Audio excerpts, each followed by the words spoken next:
first time since 2007 that the Alabama Crimson Tide did not win 10 games in a season.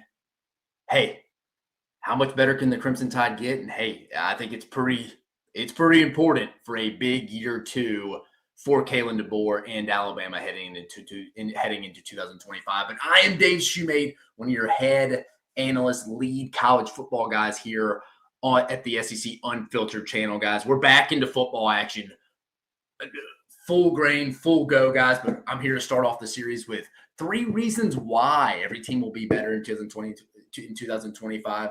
And we're starting off, leading it off alphabetical order with the Crimson Tide, who's been the class of the SEC, obviously, for the past 2 decades and really further past that as well. But, guys, before we get started, this segment of why Alabama will be better in 2025, 3 reasons why they'll be better in 2025, is brought to you by our buddies and our proud title sponsor, FANDUEL. Visit FANDUEL.com/SECU to join today and get started with $250 in bonus bets when you win your first $5 bet, guys. But let's get right to it. 3 reasons why Alabama will be better in 2025.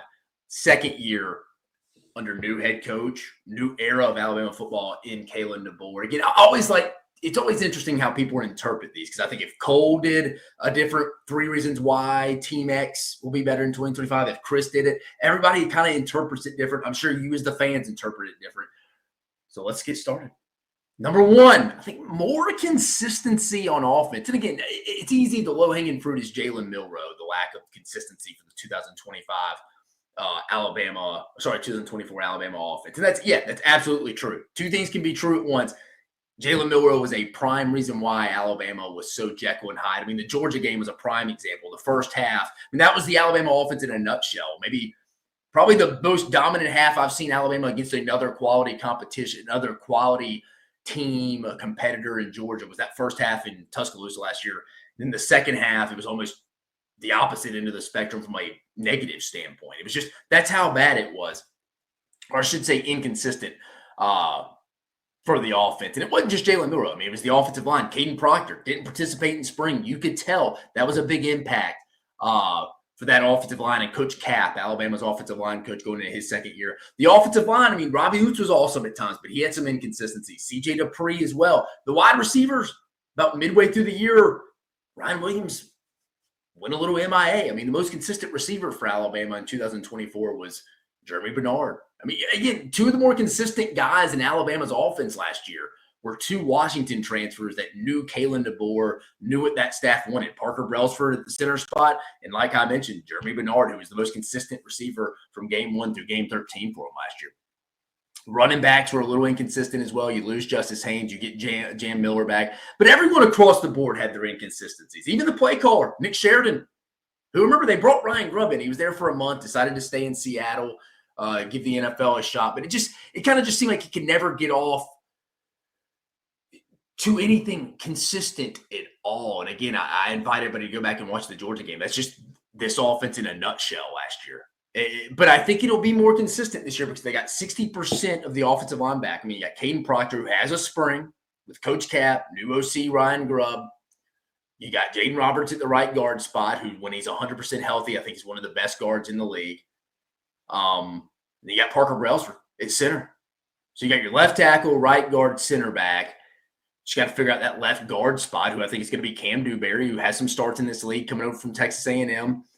Then I think the big mystery is that right tackle spot. I think it'll be Wilkin Formby, who, again, Alabama fans, cover your eyes. If you wanted to go watch any kind of real game from him, it would be against South Florida last year, and it wasn't pretty. We remember the struggles, specifically him. They had to pull him. They had to go back off the bench to bring off an injured Elijah Pritchett. But things have gotten better. He got better towards the end of the year. That is transitioned over through the spring, through the summer. They like what they get out of him. He's a big reason why, if this Alabama offense takes it to the next level, I think Wilkin Formby could be an under-the-radar kind of guy to give credit to. Again, offensive linemen don't get the credit they deserve, but I think Wilkin Formby would be a big reason for that. I think it's a deep wide receiver room. We know what we got with Ryan Williams, guys. He's no longer 17. We can't talk about him as much as we did last year. I think Jeremy Bernard, from top to bottom, outside of Tyler Booker, was the most consistent guy on the offense last year. And I think Isaiah Horton, coming over from Miami, I think he's going to be – if that guy's your number 3, If he's your number 3, you know Coach Shepard and that unit feel really good. If Isaiah Horton is your number 3 receiver there, they like Jalen Hell, Jalen Mbakwe moving over to wide receiver full-time over there. Cole Adams coming off an injury. Latsier Brooks, Rico Scott can run. Again, they have guys. This is a deep wide receiver room, as good as I've felt about this room in quite a while from that perspective. So again, plenty of reason to think the Crimson Tide, I think, will have a lot more consistency on this side of the ball. Add in Ryan Grubb, who's been with Kalen DeBoer outside of a couple of years at Eastern Washington, and last year when he stayed in Seattle and gave the Seahawks a shot, he's been with Kalen DeBoer all the way back to Sioux Falls. There's so much continuity on this staff that and enough people back on the offensive side of the football where you should see more consistent. I know they're breaking in a new quarterback, the most important position in football, most important position, I think, in all of sports. If you don't have one, especially in today with how explosive offenses are, you're going to struggle to win a national title. I think Ty Simpson could be a little bit more that distributor than Jalen Miller was. Again, just didn't fit the system, and they had to tweak it around him last year. I think we're going to see a little bit more consistency, a higher floor at a Ty Simpson this year. Maybe even look for some packages with Keelan Russell as well. But I think this overall offensive side of the football will be better, even though they lost their most consistent and best player in Tyler Booker, that left guard spot last year. Second reason why I think Alabama will be better in 2025, I think it's the continuity on the defense. Second year swarm defense under Kane Womack. Again, had their struggles. The Vanderbilt game last year, second half against Georgia. But really that back half of the season from like the Tennessee game on really stepped up. Even the second half against Oklahoma, they adjusted. So you like what you saw out of that unit.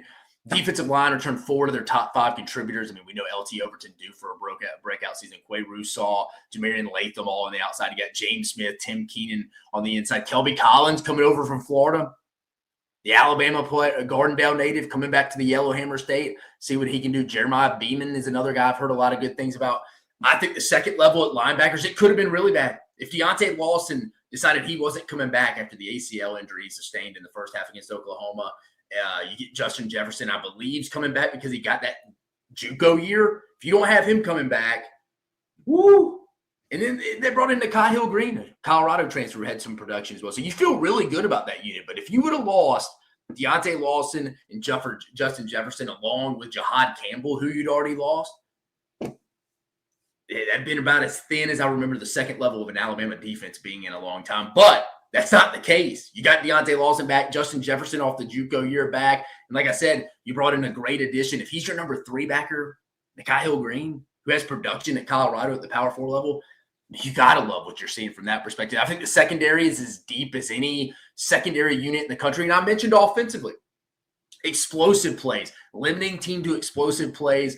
The game's more vertical now. Teams aren't driving 11, 12 plays and having success. It's just asking a lot of 11 guys to all be on the same page, not get some negative play to set them back.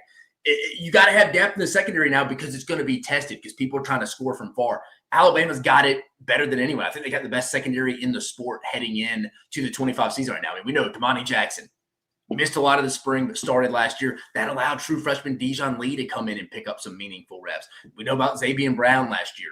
Bray Hubbard, I think one of the best safeties in the country. Keon Sabb coming back from injury. Hurt his foot against Tennessee last year. He's back. I know they lost Malachi Moore, who was kind of the heartbeat of the defense, but he was one of few. Zay Mincy, I think, is an underrated guy back there, doesn't get talked about. And then a transfer they brought in from Utah, Cam Calhoun. Got a lot of reps because you had some guys out in the spring. I think Alabama feels really good about their overall back-end depth. And again, when you're in your base package is a nickel and you go 6 DBs a lot as well in dime, you're playing a lot of DBs. You're needing 7, 8 guys to go because injuries are going to be inevitable. You're going to have some guys miss some series, miss some halves, or miss some quarters, miss some games, miss some weeks. It's going to happen. So you need depth. Again, everybody's thin on depth. Depth is not as good as it used to be, say, 5, 7 years ago for anybody. Georgia, Bama, Ohio State, anybody. But this is as good as you could potentially feel in today's modern era of college football with how the offenses are spreading out, taking their chunk shots, and you're having to limit that. Factor in injuries inevitably going to happen, nicks and bruises. Kane Womack, Mo Lindquist, and them you can't feel any better about that after. So I think continuity on defense, continuity on both sides of the football. Really, the only spot they don't really have continuity is on the special teams after losing Nicholson. And you're losing Nicholson from that perspective. I mean, you lose both your contributors at the punter spot and the kicker spot from last year. So it'd be special teams would be the only lack of, real continuity, I would say, for this year. So moving forward here, finally, the third one.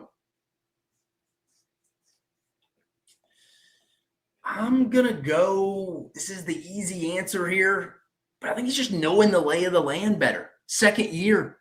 Caleb DeBoer's probably not even having to use Google Maps or Waze now to get to his house. First year, he's probably having to use that to get into his neighborhood, figure out where his house. He probably is used to where everything is, where his favorite coffee shop is, and where he refills his gas when he's coming into the office, leaving the office. There's just more, just natural human behavior. He's just more comfortable. His fingerprints are all over this program. He's not Nick Saban, folks. And I know people listening. If you're listening to us at SEC Unfiltered, you're a highly intelligent person, most likely. So you know what I'm saying is he's not Nick Saban, but he doesn't have to be. I think people understand. People are more comfortable in the roles. Like, hey, it's more of a player-led program here. Not that it wasn't under Nick, but it certainly is. And that's the way Kalen DeBoer feels real comfortable. Like I said, a lot of continuity on the staff. You didn't even get rid of Nick Sheridan. He's back. You lost Coleman Hutzler, the safeties coach. That's it. For the most part, you got a lot of people back. Strength and conditioning's back. Everybody's back. A lot. People know where everything is at practice. Remember last year, for the first time in about a decade, Alabama moved to morning practice, folks. And again, I worked in college football for 10 years. At UCF, we practiced in the morning because we couldn't get anything in the afternoon. At Texas A&M, we practiced in the afternoon. To be honest, UCF's the only place we practiced that was in the morning. It's a transition. Kids, morning practice, you're going straight into meetings, team meetings, 7 a.m., wherever you're at, Eastern or Central Standard Time Zone, and you're going right into meetings, practice, they're going to class. The afternoon, or if you're going in the afternoon, that's class all morning for your players, your kids. And then you practice and meet in the afternoon. It's totally different. Obviously, you're going to class. If you practice in the morning, you're going to class in the afternoon. If you practice in the afternoon, you're going to class in the morning. In Alabama, for years, had been practicing in the afternoon. That was a big adjustment, not only for the players, but the staff, support staff, strength and conditioning staff. Coach, like I mentioned, Coach Brea and them. It's a big adjustment more than people think. I know people are like, oh, man, tough year one. Nick Saban's retired. Alabama's going down the hill with Kalen DeBoer.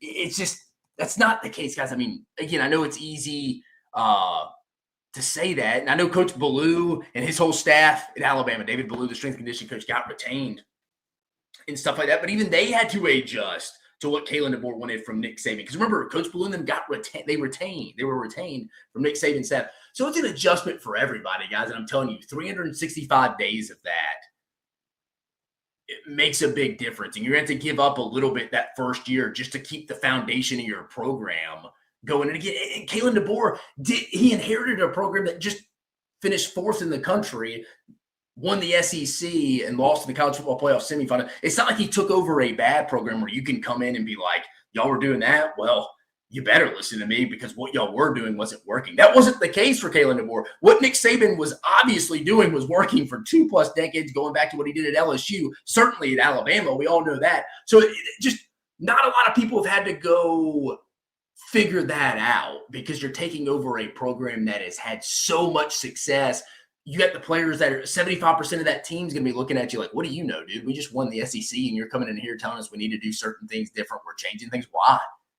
We just went to the college football playoff last year, lost into overtime. Again, we were disappointed. It's not the standard. But this was in 23, Alabama won the SEC. So you're trying to come in and tell people to change. It's just human nature. People are resistant to change. It's two facts in life. You can never have enough time. You never get enough time back. And again, people are resistant to change for the most part. So again, I just think year two will be a big, big difference for Alabama. And I'm high on Alabama going into year two for Kalen DeBoer. A lot of continuity back on both sides of the football. I think Ryan Grubb is a good mix, different personality coming into that program. And I think just overall, the only really unknown or have on this team outside of losing your top two specialists is the quarterback spot. And again, it's the most important position in all of sports. but I feel pretty good about Ty Simpson. I think this is going to be a good fit. But I feel good about Alabama, guys. Again, at the end of all these series, all 16 of these, I'm going to kind of I'm going to tell you how I feel kind of going in about these things. I'm not going to sugarcoat it. I'm just going to come in and tell you, man, I think all 16 teams are going to go 8-0 in league play. That's not possible. So I'm going to be honest with you, but I do think Alabama is one of the 4 true SEC title contenders. But 3 reasons why I think Alabama will be better. First, more consistency on offense. Second, continuity on defense. And third, I think it's just knowing the lay of the land, just getting more comfortable in where you're at, knowing the parameters, knowing the issues that are going to come up at a school like Alabama compared to a school it's like Washington. And I think being in that second year, having those 365 days to get ready is going to really help Kalen DeBoer heading into his second year, guys. But guys, before we get out of here, tell me how you feel, guys. I mean, again, this series brought to you by our buddies over at FanDuel. Currently, Alabama's team total is at 9.5. Do you think the Tide's going to go over or under 9.5 wins? And it's wild to say there's not an SEC team right now with anything above a 9.5 win total. Not Texas, not Georgia, not LSU, Alabama at 9.5. You can go bet that over with our buddies at FanDuel Sportsbook is here to make every moment more. The app is safe, secure, and super easy to use. If you haven't signed up yet, go to FanDuel.com, use promo code SECU to learn more. So visit FanDuel.com/SECU and get in the action with offers you won't want to miss. Disclaimer, must be 21 plus and present in select states or 18 and older and present in DC. First online real money wager only. $5 first deposit required. Bonus issued as non-withdrawable bonus bets, which expire 7 days after receipt. Restrictions apply. See terms at sportsbook.fanduel.com. FanDuel is offering online sports wagering in Kansas under an agreement with the Kansas Star Casino, LLC. Gambling problem? Call 1-800-GAMBLER or visit fanduel.com/RG. Call 1-888-789-777 or visit ccpg.org/chat in Connecticut or visit mdgamblinghelp.com in Maryland. Hope is here. Visit gamblinghelpline.ma.org or call 800-327-5050 or 247 support in Massachusetts or call 1-877-8-HOPE-NY or text HOPE-NY in New York. Guys, I appreciate you joining us here for 3 reasons why Alabama will be better in 2025. But for Dave Shumate, appreciate you joining us here at the SEC Unfiltered. You have a phenomenal day.